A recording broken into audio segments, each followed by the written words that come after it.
Good evening, I'm Michael Patterson, and tonight, we're taking you beyond the headlines. A war that many believed was contained is now leaving visible scars inside one of Israel's most important cities. More than 1,000 homes in Tel Aviv are now uninhabitable, but the real story goes deeper than the numbers.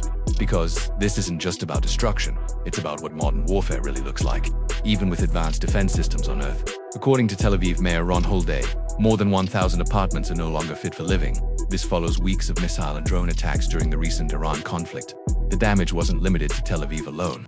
Nearby cities like Ramat Gan and Bnei Brak were also hit, not just by incoming missiles, but by falling debris from intercepted threats, and that's a key detail often missed. Even when air defense systems succeed, they don't eliminate danger, they redirect it. Iran's strategy relied on volume over precision.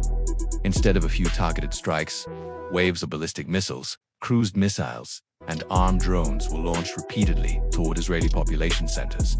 Israel's Iron Dome, David Sling, and Arrow systems intercepted the majority, but not all. And in modern missile warfare, most isn't enough.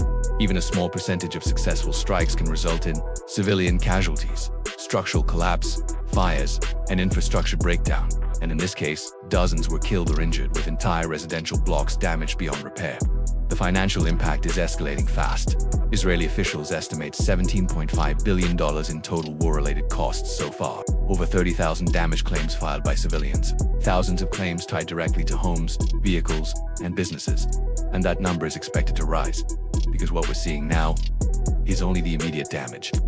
Reconstruction, displacement, and economic slowdown could stretch the real cost far higher over time. Here's what the raw data doesn't fully capture. Families displaced overnight, entire neighborhoods destabilized, businesses forced to shut down during weeks of attacks, psychological impact from sustained missile alerts and sirens. And perhaps most importantly, a growing realization that no defense system is perfect. Even one of the most advanced air defense networks in the world was pushed to its limits.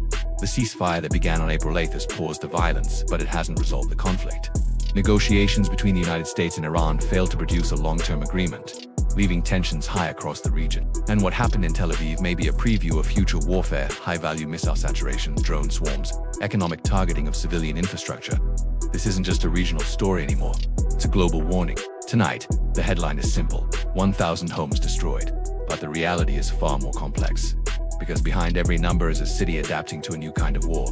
One where defense doesn't mean safety, and survival doesn't mean stability.